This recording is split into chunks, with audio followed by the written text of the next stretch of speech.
കാലിക്കറ്റ് യൂണിവേഴ്സിറ്റിയുടെയും കേരള സർക്കാരിന്റെയും അംഗീകാരത്തോടെ BCA, BSW, BCom, BSc artificial intelligence, BSc psychology, BSc hotel management തുടങ്ങിയ ഡിഗ്രി കോഴ്സുകളിലേക്ക് അഡ്മിഷൻ ആരംഭിച്ചിരിക്കുന്നു. DPOL കോളേജ്, ഡിസാറ്റ്, നിലമ്പൂർ. വണ്ടൂർ ബൈപ്പാസ് കാളികാവ് റോഡ് ഇടവഴിയിൽ മാലിന്യം തള്ളുന്നത് നിത്യസംഭവമാവുന്നു. കച്ചവട സ്ഥാപനങ്ങളിൽ നിന്നുൾപ്പെടെയുള്ള പ്ലാസ്റ്റിക് മാലിന്യങ്ങളും മറ്റുമാണ് ഇവിടെ കുമിഞ്ഞുകൂടി കിടക്കുന്നത്. ബൈപ്പാസ് റോഡിനെയും കാളികാവ് റോഡിനെയും ബന്ധിപ്പിക്കുന്ന ഇടവഴിയോട് ചേർന്ന സ്ഥലത്താണ് മാലിന്യം കുമിഞ്ഞുകൂടുന്നത്.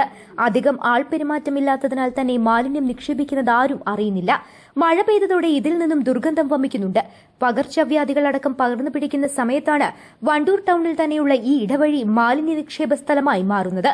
വണ്ടൂർ ബൈപ്പാസിൽ നമ്മളെ കാളികാവ് റോഡിലേക്ക് പോകുന്ന ചെറിയൊരു ഷോർട്ട് റോഡാണിത്. ഒരുപാട് യാത്രക്കാർ നടന്നു പോകുന്ന റോഡാണ്. ഈ റോഡിന്റെ രണ്ട് സൈഡിലും മാലിന്യങ്ങളുടെ കൂമ്പാരമായി മാറിയിരിക്കുകയാണ്.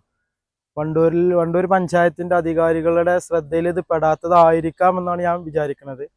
ഏതായാലും എത്രയും പെട്ടെന്ന് വണ്ടൂർ പഞ്ചായത്തിന്റെ അധികാരികൾ ഈ മാലിന്യങ്ങളൊക്കെ ഇവിടെ നിന്ന് നീക്കം ചെയ്യാനാണ് ഏറ്റവും ബെറ്റർ. കാരണം എന്ന് വെച്ചാൽ ഇനി വരാൻ പോകുന്നത് മഴക്കാലങ്ങളാണ്. ഒരുപാട് രോഗങ്ങൾ വരാൻ സാധ്യതയുള്ള സമയങ്ങളാണ്. അപ്പോൾ അതിൽ നിന്നൊക്കെ നമുക്ക് വണ്ടൂർ പഞ്ചായത്തിനെ മുക്തമാക്കണമെന്നുണ്ടെങ്കിൽ ഈ ഒരു വേനൽ സമയത്ത് നമ്മുടെ ഹരിതകർമ്മയാണെങ്കിലും അല്ലാത്ത സമയം എല്ലാവരും ഉൾക്കൊള്ളിച്ചുകൊണ്ട് നമുക്ക് ഈ മാലിന്യങ്ങൾ എത്രയും പെട്ടെന്ന് നീക്കി കഴിഞ്ഞാൽ ഒരുപാട് രോഗങ്ങളിൽ നിന്ന് നമ്മുടെ നാടിനെയും നാട്ടുകാരെയും നമുക്ക് രക്ഷിക്കാൻ കഴിയും എന്നാണ് എനിക്ക് പറയാനുള്ളത്. അപ്പോൾ വണ്ടൂർ പഞ്ചായത്തിന്റെ അധികാരികൾ എത്രയും പെട്ടെന്ന് ഇതിനൊരു നടപടി സ്വീകരിക്കണമെന്നാണ് എനിക്ക് ഈ ഒരു അവസരത്തിൽ. അധികൃതർ ഇടപെട്ട അടിയന്തര നടപടികൾ സ്വീകരിച്ചില്ലെങ്കിൽ ഇവിടെ മാലിന്യ നിക്ഷേപം തുടരുമെന്ന കാര്യത്തിൽ സംശയമില്ല. News bureau, Wandoor.